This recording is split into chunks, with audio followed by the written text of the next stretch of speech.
YouTube శ్రోతలకు అభినందనలు తెలియపరుస్తూ భగవద్గీత ప్రవచనములు ధారావాహిక 87వ భాగానికి స్వాగతం, సుస్వాగతం. నిన్నటి వరకు 50% 18 అధ్యాయాల లోపల 9 అధ్యాయాలు ముగిసిపోయినాయి. మనకు మొత్తం మీద ప్రతి శ్లోకానికి వివరణాత్మకంగా చెప్పబడినటువంటి విషయాలు ఏవైతున్నాయో అనుగ్రహం, దైవానుగ్రహము 9 అధ్యాయాలు ముగిసినాయి. ఇంకా 9 అధ్యాయాలు ఉన్నాయి. అయితే ఈరోజు 10వ అధ్యాయం, భగవద్గీత 10వ అధ్యాయము విభూతి యోగము. ఈ అధ్యాయం పేరు విభూతి అంటే ఐశ్వర్యం అని అర్థం అన్నట్టు. ఐశ్వర్యం, నేను ఐశ్వర్యమే, భగవంతునికి నేను ఐశ్వర్యమే, నా ద్వారా చూడబడుతున్నటువంటి విరాట్ విశ్వమంతా కూడా భగవంతుని యొక్క విభూతి అంటే ఐశ్వర్యమే అని అర్థం అన్నట్టు. అంటే మనకు ముందు వస్తుందిగా, చాలా వివరణాత్మకంగా వస్తుంది. శ్రీ భగవాను వాచ, మొదటి శ్లోకం, భూయ ఏవ మహాబాహో శృణుమే పరమం వచః యత్తేహం ప్రీయమాణాయ వక్ష్యామి హితకామ్యయ. శ్రీ భగవానుడు చెప్పాను, గొప్ప బాహువులు కల ఓ అర్జున, సంతసించుచున్న నీకు హితమును కలుగజేయ ఉద్దేశంతో మరల ఈ శ్రేష్టమగు వాక్యమును నేను చెప్పబోచున్నానో దానిని వినుము. ఇక్కడ గురు శిష్య సంబంధం కీలకంగా అర్థం చేసుకోవాల్సి ఉందన్నట్టు. శ్రోత్రియ బ్రహ్మనిష్ఠుడైనటువంటి సద్గురువు, ఎవరు శ్రోత్రియ బ్రహ్మనిష్ఠుడు అంటే సాధన చతుష్టయ సంపన్నుడైనటువంటి శిష్యుడు. ఇద్దరు కలిసినప్పుడు ఈ యొక్క శ్లోకంలో ఉన్నటువంటి విషయాలు మనకు ప్రత్యక్షమవుతాయి అన్నట్టు. శ్రోత్రియ బ్రహ్మనిష్ఠుడైనటువంటి గురువు అన్నాం అంటే ఏమిటి? శ్రోత్రియ అంటే శృతి ప్రధానమైన,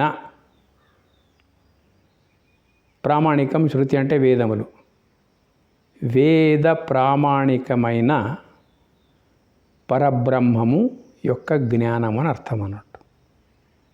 వేద ప్రామాణికమైన పరబ్రహ్మ అనుభవము లేదా వేద ప్రామాణికమైన బ్రహ్మనిష్ట, శ్రోత్రియ బ్రహ్మనిష్ట అంటే అది. ఏదో ఎవనికి తోచిన రీతి లోపల వాడు దేవుని యొక్క వివరణ, దేవుని యొక్క స్వరూప స్వభావాలు, చాలా మతాలు ఉన్నాయి, ఇష్టం వచ్చినట్లు మాట్లాడుతూ ఉంటారు అన్నట్టు. దేవుడు అంటే వాళ్లకు ఏది తోస్తుందో అదే దేవుడని ముందు వారిపై రుద్దడము ఈ మతాలు చేస్తున్నటువంటి పని అన్నట్టు. కానీ ఇక్కడ బ్రహ్మము అంటే ఆ పరమాత్మ స్వరూప స్వభావాలు ఏవైతే ఉన్నాయో అవి వేద ప్రామాణికంగా ఉండాలి. భగవంతుని గురించి మాట్లాడే ముందు, పరబ్రహ్మం గురించి మాట్లాడే ముందు, లేక వివరించే ముందు, లేక అనుభవ సంబంధమైనటువంటి విషయాలన్నీ కూడా శృతి ప్రధానమై ఉండాలి, వేద ప్రామాణికమై ఉండాలి. అది అటువంటి గురువు కావాలి. శిష్యుడు సాధన చతుష్టయ సంపన్నుడై ఉండాలి. వివేకము, యుక్తాయుక్త విచక్షణ ఏదైతుందో వివేకము, తర్వాత ప్రపంచము కన్నా శ్రేష్టమైనది పరమాత్ముడు కాబట్టి పొంది తీరాలనేటువంటి భావన, కొంచెం ప్రపంచం మీద ఎంత ఆసక్తి ఉంటుందో అంతకంటే ఎక్కువ ఆసక్తి భగవద్ జ్ఞానం మీద ఉంటుంది అన్నట్టు. వివేకం అంత పనిచేస్తుంది. వైరాగ్యం అంటే అర్థం ఏంటిది? అన్నీ ఇడవాలని కాదు. ఏ అటాచ్మెంట్ అంటే ఏ సంగమం, ఏ సంగం ఏదైతే మనకు ప్రపంచం నుంచి ఉన్నదో కేవలం ప్రపంచం నుంచి ఉన్నది అన్నట్టు. వైరాగ్యం అంటే ఇంకొకటి ఉన్నది దీనికంటే గొప్పది అని తెలిసినప్పుడు ఆటోమేటిక్గా మనకు ఉండేటువంటి కొంచెం అటాచ్మెంట్ అవుతున్నదో, సంగమం ఏదైతే ఉన్నదో తగ్గి భగవంతుని దిక్కు వస్తుంది అన్నట్టు. ఆటోమేటిక్గా వస్తుంది, మనం చేయవలసిన పని లేదు, తెలుసుకోవడం అంతే వైరాగ్యం.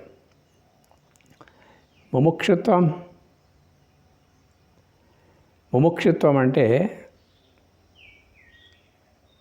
మోక్ష ఇచ్ఛ, మోక్షేచ్ఛ. ముముక్షుత్వం అంటే ముక్తిని పొంది తీరాలే అనేటువంటి ఇచ్ఛ ముముక్షుత్వం అంటే.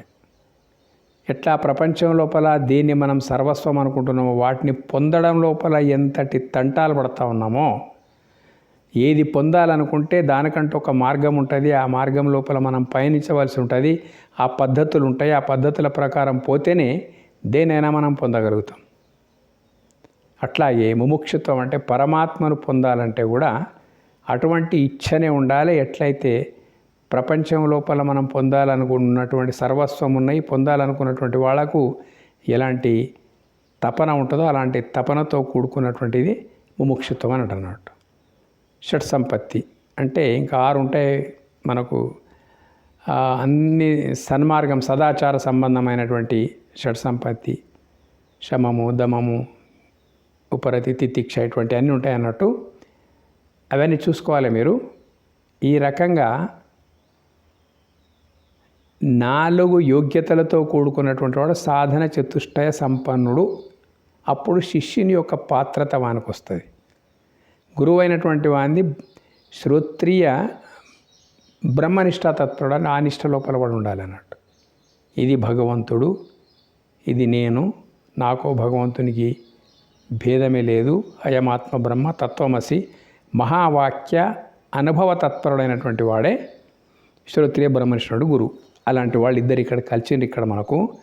కాబట్టి చెప్తూ పోతా ఉన్నాడు అర్జునుడు, శ్రీకృష్ణుడు అర్జునుడికి చెప్తూ పోతా ఉన్నాడు, ఓ అర్జున, సంతసించుతున్న నీకు అంటే చెప్పిన జ్ఞానం అనేటువంటిది చెప్పుతున్నటువంటి వ్యక్తి ఊహకు అనుకూలంగా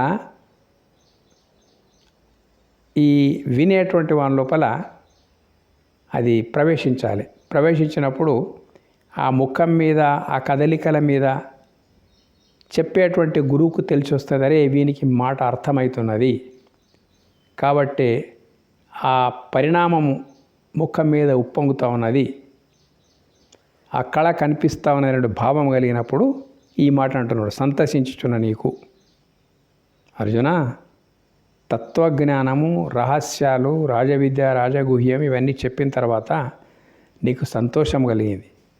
కాబట్టి ఇంకా మాటలున్నాయి నాయన, నీకు హితమును కలిగే ఉద్దేశంతో ఇంకా నీకు మేలు కొల్పాలే, మేలు సమకూర్చాలని చెప్పేసి మరలా ఏ శ్రేష్టమగు వాక్యమును నేను చెప్పబోచున్నానో దానిని విను. అదే రాజవిద్య, రాజగుహ్యం అన్నాడు. ఇంకా 7వ అధ్యాయం లోపల తెలుసుకున్న తర్వాత ఇంకోటి తెలుసుకోదగ్గది మిగిలి ఉండదు అన్నాడు అన్నట్టు. ఈ రకంగా చెప్పిన తర్వాత కూడా ఇంకా ఉన్నది అంటున్నాడు అన్నట్టు. అవి నేను మళ్ళీ నీకు చెప్పబోచున్నాను వినుము అంటున్నాడు అన్నాడు. మనం కూడా ఎంత శ్రద్ధతో వినాలి, అటువంటి సంతోషం మన లోపల కూడా కలగాలి. అవి ఏమిటిదో ముందు వస్తుంది, చెప్తా ఉన్నాడు. అన్ని రహస్యాలే.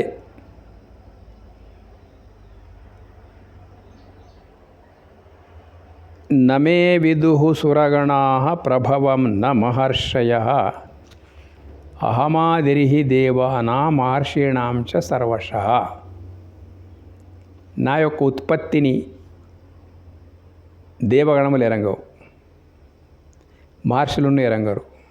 నేను ఆ దేవతలకును మహర్షులకును సర్వ విధములా మొదటి వాడను కదా. ఇక్కడ ఫస్ట్ భగవంతుని విషయము ఆలోచిద్దాం. ఆద్యంతరహితుడు, అజరుడు అంటే జన్మించినటువంటి వాడు, కాలాతీతుడు, ఎవరికి జననము లేదో వాళ్ళకి మరణం, నజాయతే మ్రియతే వా కదాచిన్. 2వ అధ్యాయం లోపల మనకు చెప్పిండి ఈ మాట 20వ శ్లోకం లోపల. నజాయతే నేను పుట్టలేదు, మ్రియతే కాబట్టి చచ్చే ప్రసక్తి లేదు, ఏది జన్మిస్తుందో అది చనిపోతుంది. నా యొక్క ఉత్పత్తిని అంటాడు ఇక్కడ. ఫస్ట్ మనం ఏమనుకుందామంటే నీ ఉత్పత్తిని ఎప్పుడు అన్నిటికీ ఉత్పత్తి చేసేటువంటి వాడో, కాలాతీతుడో, పరిపూర్ణుడో, సర్వస్వరూపుడో, నీ ఉత్పత్తి పంచాయతీ ఎవడికి కావాలి? కాబట్టి స్వస్తి పలుకుదాం దానికి. అన్నిటిని ఉత్పత్తి చేస్తున్నటువంటి నీకు ఉత్పత్తి చేసినవారు ఎవరని ఎవరు చెప్తారు మొత్తం మీద? కాబట్టి నా యొక్క ఉత్పత్తిని దేవగణములు ఎరంగవు. దేవగణాలను, ప్రపంచం లోపల ఉండే అన్ని లోకవాసులను సృష్టించింది ఎవరబ్బా?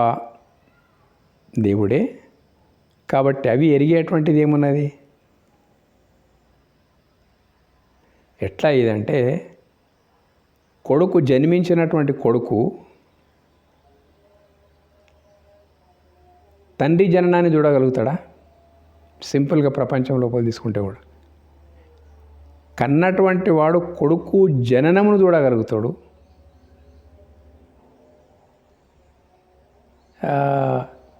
అవన్నీ చూడగలుగుతాడు అన్నట్టు. కానీ కొడుకు తండ్రి జన్మించింది చూడగలుగుతాడా? చూడలేడు. కాబట్టి పరమాత్మ ఆదికారణుడు కాబట్టి అతడు ఉండబట్టే దేవతలు ఉన్నారు, మహర్షులు ఉన్నారు, దేవగణములు ఉన్నాయి. ఇవన్నీ మొత్తం మీద ఇవన్నీ అతడి యొక్క సృష్టి. కాబట్టి జన్మించిన కుమారుడు తండ్రి జననాన్ని ఎట్లా చూడలేడో, తెలుసుకోలేడో, అట్లాగే పరమాత్మని యొక్క ఉత్పత్తి అసలు ఉత్పత్తే లేదు. నజాయతే పోని ఎవరు కూడా ఎరంగారు. ఆ దేవతలకును మహర్షులకును సర్వయుధముల మొదటివాడను కదా. అర్థమైంది కదా తండ్రి కొడుకుల జనన వృత్తాంతం. ఇప్పుడు ఇంకొక పద్ధతి లోపల మనం మాట్లాడదాం. నా యొక్క ఉత్పత్తిని అంటే దేవుడు ఈ ప్రపంచాన్ని ఎందుకు ఉత్పత్తి చేసినట్టు, ఏమి సంకల్పం నుంచి, ఏ కారణం నుంచి జగత్తు ఉత్పత్తి చేసిండు, చేసిన తర్వాత ఈ జగత్తు లోపల మానవులకు సుఖాలు, దుఃఖాలు, జ్ఞానము, అజ్ఞానము, మాయ, మోహము ఇవన్నీ ఏవైతే ఉన్నాయి కదా ముంగట వస్తాయి గుణాలని, ఏమిటి ఇదంతా? మానవులను సృష్టించడం ఏమిటి, ఇన్ని జీవరాశులను సృష్టించడం ఏమిటి, ఆ తర్వాత వీటి ప్రళయం చేయడం ఏమిటి, మళ్ళీ లయం చేయడం ఏమిటి, ఇదంతా మనకు ప్రశ్నలు వస్తూ ఉంటాయి.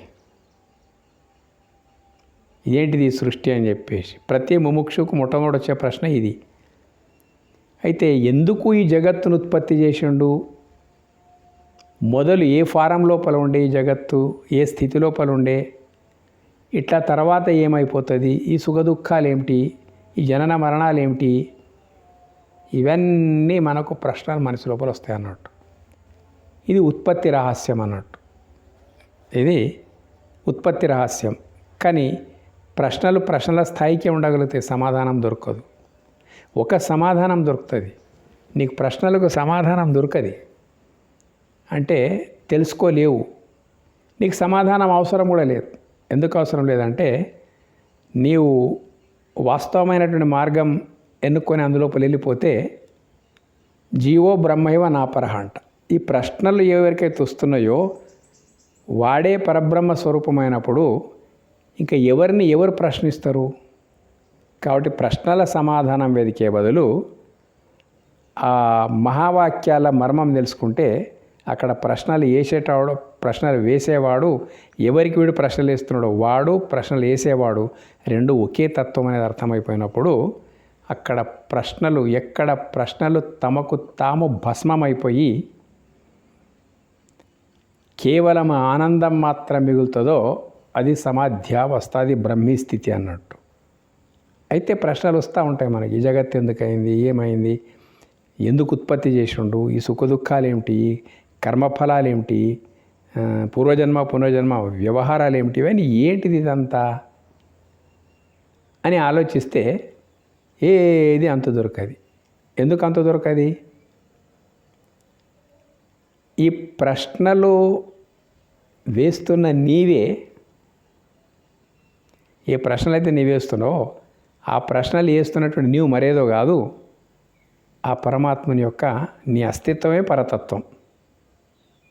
4 మహావాక్యాల లోపల నీకు పరమాత్మునికి ఏమిటి సంబంధం అంటే సంబంధం లేదు, బాంధవ్యం లేదు, రెండు ఒకటే అయి ఉన్నాయి అన్నాడు. జీవో బ్రహ్మైవ నా పరహ.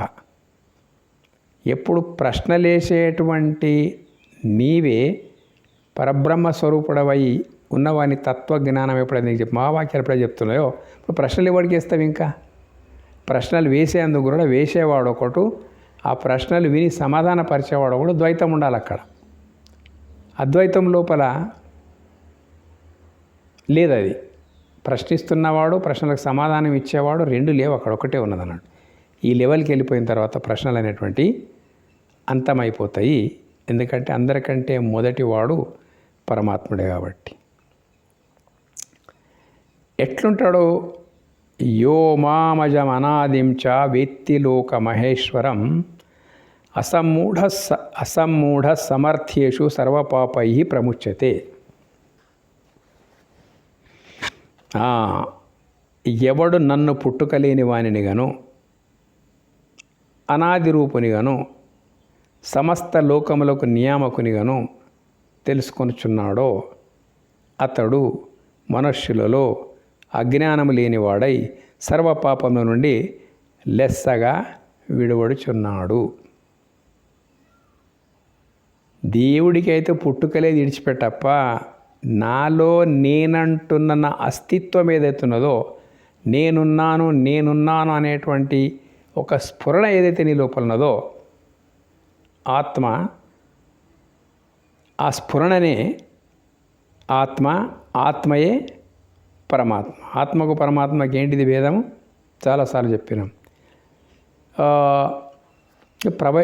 విద్యుత్ తీగల్లో ప్రవహిస్తున్న విద్యుత్తుకు, మన ఇంట్లో వెలుగుతున్నటువంటి వెలుతురు ప్రసరింపజేస్తున్నటువంటి ఆ బల్బు ద్వారా వెలుతురు ప్రసరింపజేస్తున్నటువంటి వెలుతురుకు ఏమిటిది సంబంధము? అది లేకపోతే ఇది లేదు, ఇది ఉన్నదంటే అది ఉన్నది, ఇటువంటి సంబంధం అన్నట్టు. కాబట్టి మనము మన లోపల ఉండేటువంటి నేనుకు సంబంధించి ఎవడు నన్ను పుట్టుకలేని వానుగను చూడండి, పుట్టినవు ఇంతే, ఒక తల్లికి తండ్రికి పుట్టినవు, కానీ పుట్టుకకు పూర్వం కూడా నీవు ఉన్నావు. ఎట్లున్నావు? ఇప్పుడు ఎట్లా ఉన్నావో అప్పుడు అట్లాగే ఉన్నావు. ఇది చాలా క్రిటికల్. ఇప్పుడు ఎట్లున్నావు? కనిపించని రూపం లోపలనే కనిపిస్తున్నావు. నిన్ను ప్రకాశింపజేసేది కనిపించదు, కానీ అది లేకపోతే నీవు లేవు. నీకు నీ శరీరానికి పుట్టుక ఉండొచ్చు, కానీ నీ శరీరాన్ని నీ దేహాన్ని ప్రకాశింపజేస్తున్నటువంటి తత్వం ఏదైతే ఉందో దానికి పుట్టుక లేదు.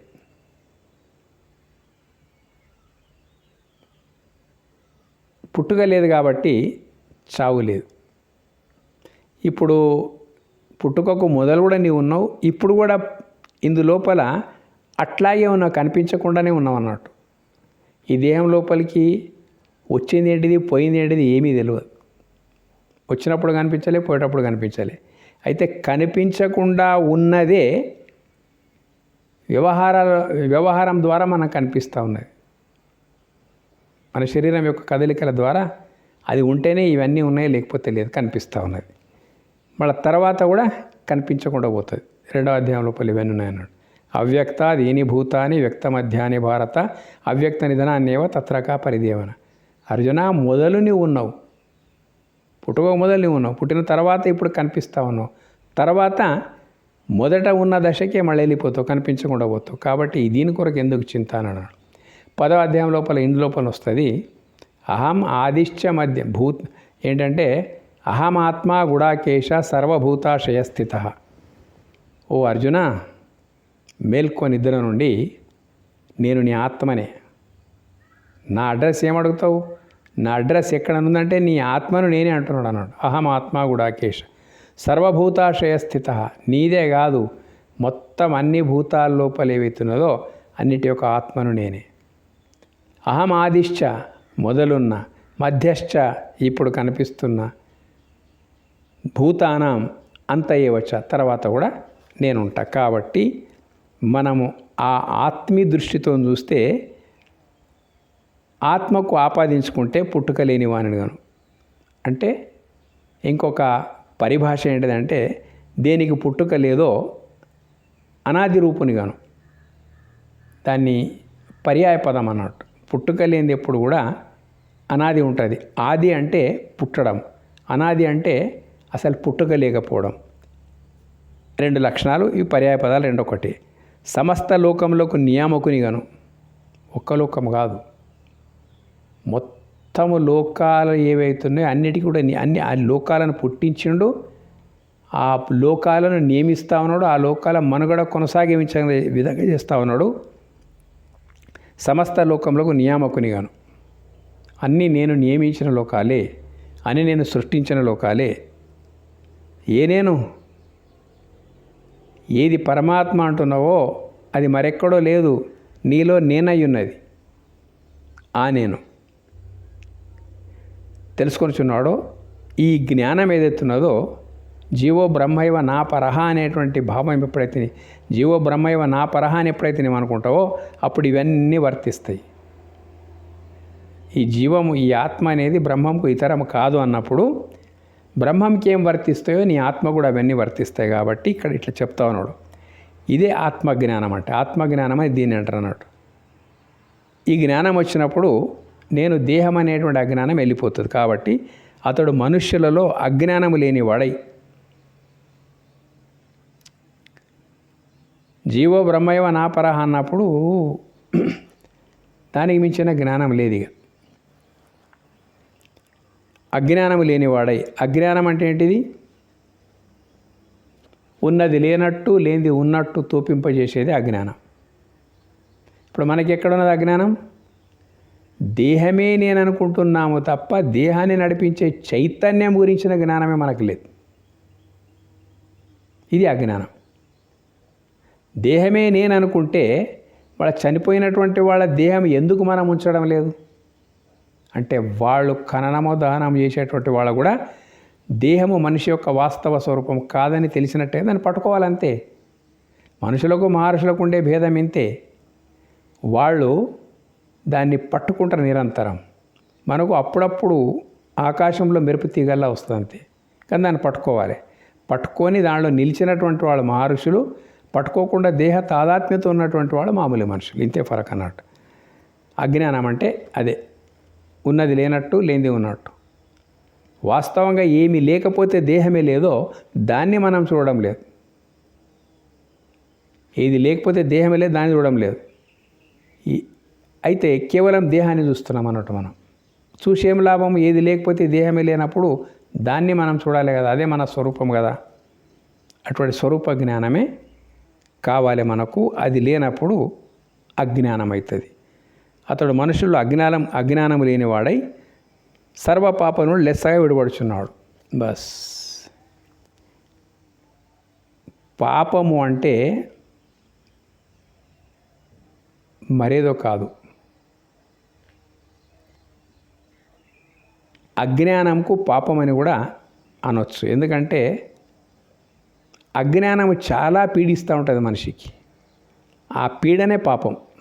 అజ్ఞానం అనేది చాలా దేహ తాదాత్మ్యత. దేహం నేను అనుకున్నప్పుడు జన్మ, మృత్యు, జర, వ్యాధి, దుఃఖ, దోష ఇవన్నీ ఉంటాయి అన్నట్టు. ఆత్మను నేను అనుకున్నప్పుడు నిత్య, మంగళ, సత్, చిత్, ఆనంద ఇవి ఉంటాయి అన్నట్టు. అయితే ఇక్కడ పాపం ఎక్కడొస్తున్నది? అజ్ఞానం అంటేనే పాపం. దేవుడికి నాకు ఏమిటి సంబంధం అనుకోవడమే పాపం యొక్క మూలం అన్నట్టు.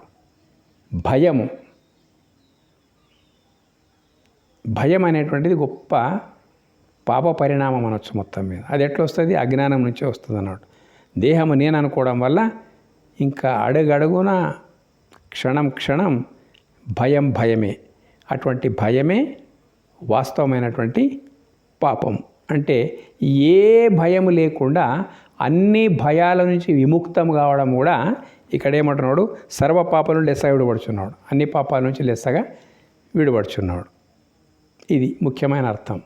పాపం అంటే మనకుండే దృష్టి వేరే, అది ఇక్కడ వర్తింపజేసుకోవద్దు.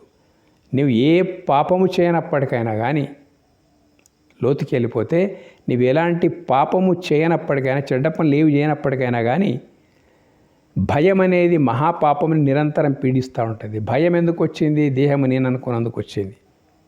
కాబట్టి భయంకు మించినటువంటి చేదు అనుభవం ఇంకొకటి లేదు. అందుకే అన్ని సర్వ భయాల నుండి మనిషి లెస్సగా ఆత్మజ్ఞానం వచ్చిందంటే అన్ని భయాల నుండి మనిషి విముక్తుడైపోతున్నాడు. కాబట్టి అది పాపం అని అనుకుంటే దాని లోపల నుంచి కూడా బయటికి వచ్చేస్తున్నాడు. ఇక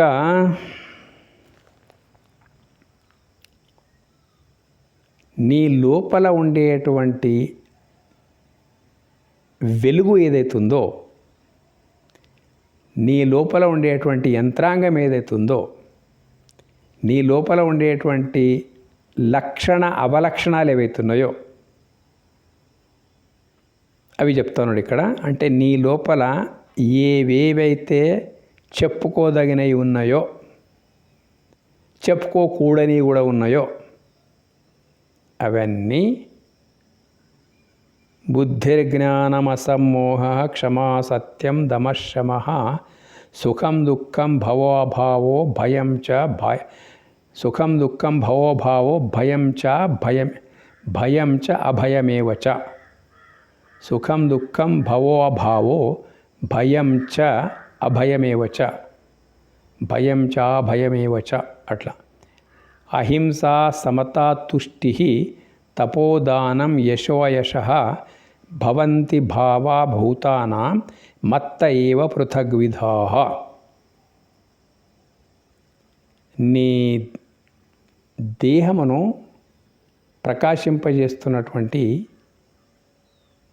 దేహి ఏదైతున్నదో, ప్రకాశం ఏమిటి? మళ్ళీ దేహం లోపల ప్రకాశం ఏ లక్షణాలతో బయటపడుతుందంటే బుద్ధి, జ్ఞానము, మోహరాహిత్యము, ఓర్పు, సత్యము, బాహ్యేంద్రియ నిగ్రహము, అంతరేంద్రియ నిగ్రహము, సుఖము.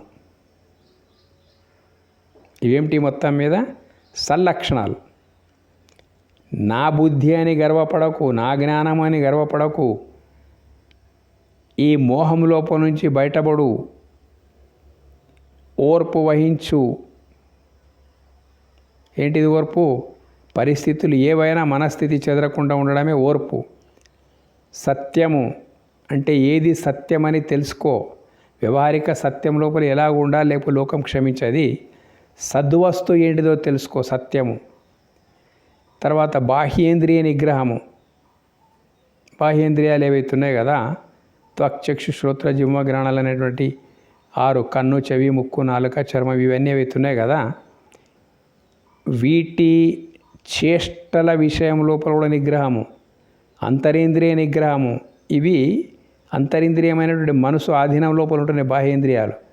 ఒక్కొక్కసారి ఇంద్రియాలు మనసును చెలింపజేస్తాయి, ఒక్కొక్కసారి మనసు ఇంద్రియాలను చెలింపజేస్తుంది అన్నట్టు. ఇవి ఇట్లా నడుస్తూ ఉంటాయి అన్నట్టు. చాలా విషయాలు మనం చెప్పేసినాము. కళ్ళు బాహ్యేంద్రియమే. ఒక అందమైన స్త్రీని చూసినట్టు ఒక యువకుడు చూసినప్పుడు ఆ సిగ్నల్స్ మనసుకు పోతాయి అన్నట్టు. ఆ ఇంద్రియం యొక్క దోషము మనసుకు అంటుకొని మోహం లోపల వెళ్ళిపోతుంటాడు. ఇట్లా ఒక్కొక్కసారి ఒక మంచి వంటకాల వాసన వస్తుంటుంది, మనసులో తినాలని కోరిక రేగుతుంది అన్నట్టు.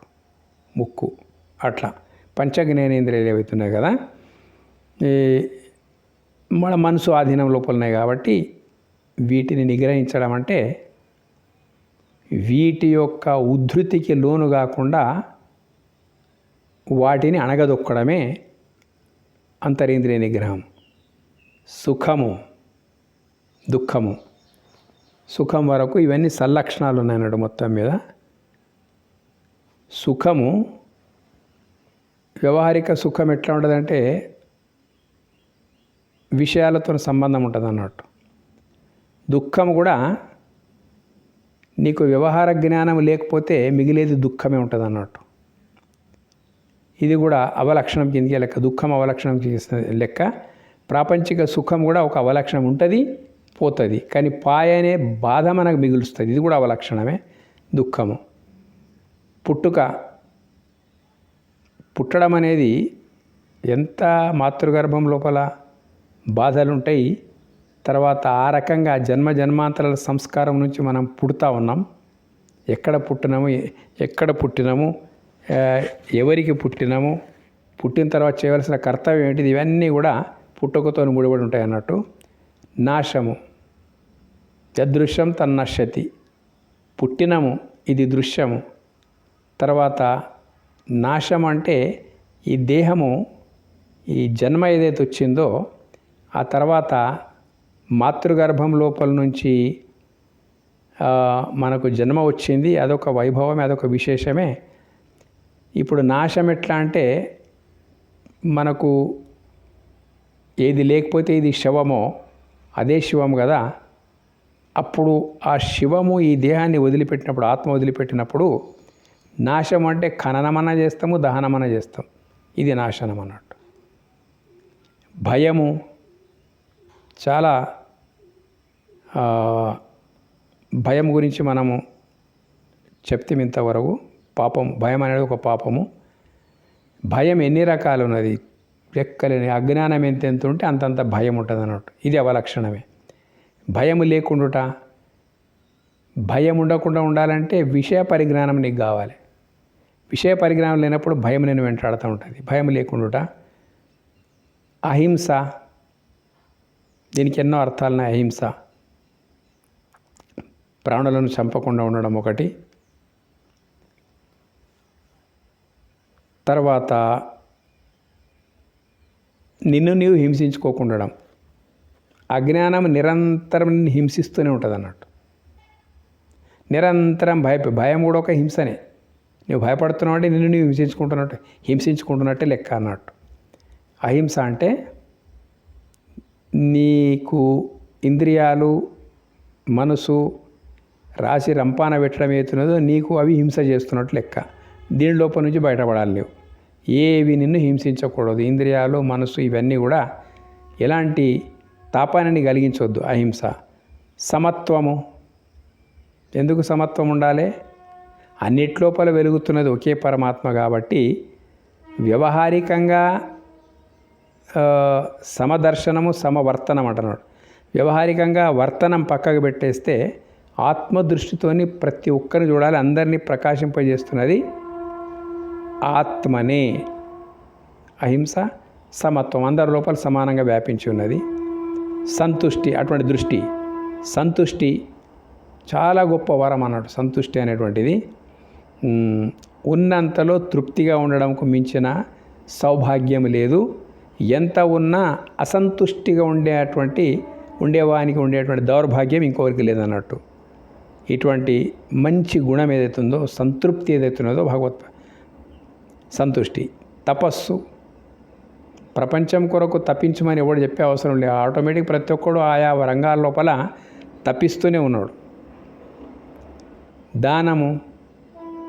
దేవుడు నీకు ఇచ్చింది కొంత నీవు సమాజం కొరకు వెచ్చించడం ఏదైతున్నదో ఇది దానము.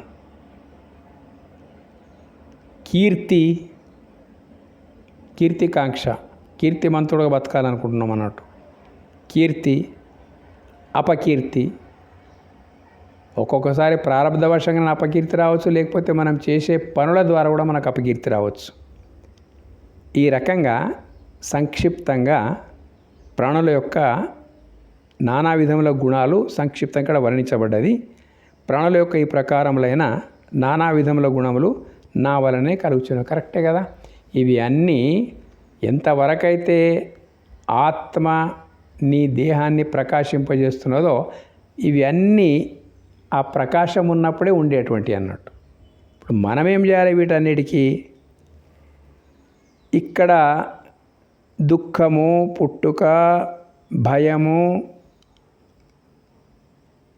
ఇవన్నీ ఏవైతున్నాయి కదా, ఇవి కూడా భగవత్ ప్రసాదాలే అనుకోవాలన్నట్టు మనం. అంటే లోపల ఉన్నది ఆత్మయే. ఆత్మ లేకపోతే ఏ యొక్క లక్షణము లేదు, ఏ గుణము లేదు. కాబట్టి ఉన్న గుణాలన్నీ దేవుని యొక్క ప్రసాదాలే అని అనుభవించాలన్నట్టు. అయినంత మట్టుకు మంచి ఎక్కువ పెంపొందించుకునాలి. అనుకోకుండా వచ్చినటువంటి ఏవైతే ఉంటాయో, ఇక్కడ ఉన్న ఎక్కువ అనుకోకుండా దుఃఖం ఉన్నది, పుట్టుక కూడా జన్మ కర్మ సంబంధమైనది ఉంటుంది, నాశనము, ఇవన్నీ ఏవైతే ఉన్నాయో కదా, మనకు కొంచెం ఇబ్బంది కలిగించినప్పటికైనా కానీ ఇవి కూడా దేవుని యొక్క మహిమలే. పుట్టుక మహిమనే, చావు మహిమనే, నీ అజ్ఞానం కూడా ఒక లెక్కకు మహిమనే. దేవుని యొక్క మహిమ అట్లున్నది అన్నట్టు మొత్తం మీద. ఏది వచ్చినా అది దేవుని మహిమగా గుర్తించడము, అట్లా నా లోపల ఉన్నది ఆ పరమాత్మ చైతన్యమని భావించడము. ఈ రకంగా మనం అన్నింటినీ కూడా భగవత్ ప్రసాదమే అని మనం తెలుసుకోవాలి అనేది లెక్క. ఇక్కడ అన్నీ నా వలననే కలుగుచున్నవి అన్నప్పుడు, అన్నీ దేవుని యొక్క ప్రసాదాలు అనుకున్నప్పుడు నీకు ప్రసన్నత అనేది ఉండగలుగుతుంది. ఎందుకు? ఏది కూడా ఉండదు. ఆగమ పాయను అనిత్య. ప్రతీది అది సుఖము కానీ, దుఃఖము కానీ, సంతుష్టి కానీ, భయము కానీ, అభయము కానీ, ఇవన్నీ ఆగమ పాయను అనిత్య. వస్తూ ఉంటాయి, ఉంటాయి, తిరిగిపోతూ ఉంటాయి.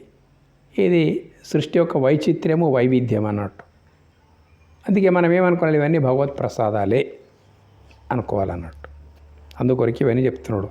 ఏవి నీ వలన కలుగుతున్నాయో అవి నీ ప్రసాదాలు, నువ్వు ప్రసాదించినాయి కదా. ప్రసాదం అంటే కేవలం భోజనం చేయడమే కాదు, అన్నీ కూడా భగవత్ ప్రసాదాలనే స్వీకరించాలి. జ్ఞాని ఆ రకంగానే స్వీకరిస్తాడు అన్నట్టు, ఏది వచ్చినప్పటికైనా కానీ. అట్లా స్వీకరించకపోతే మనుగడ లేదు మనకు.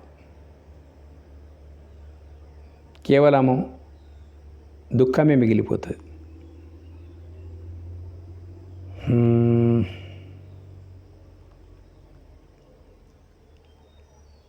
ఈ వీడియో మీకు నచ్చితే సబ్స్క్రైబ్ చేయండి.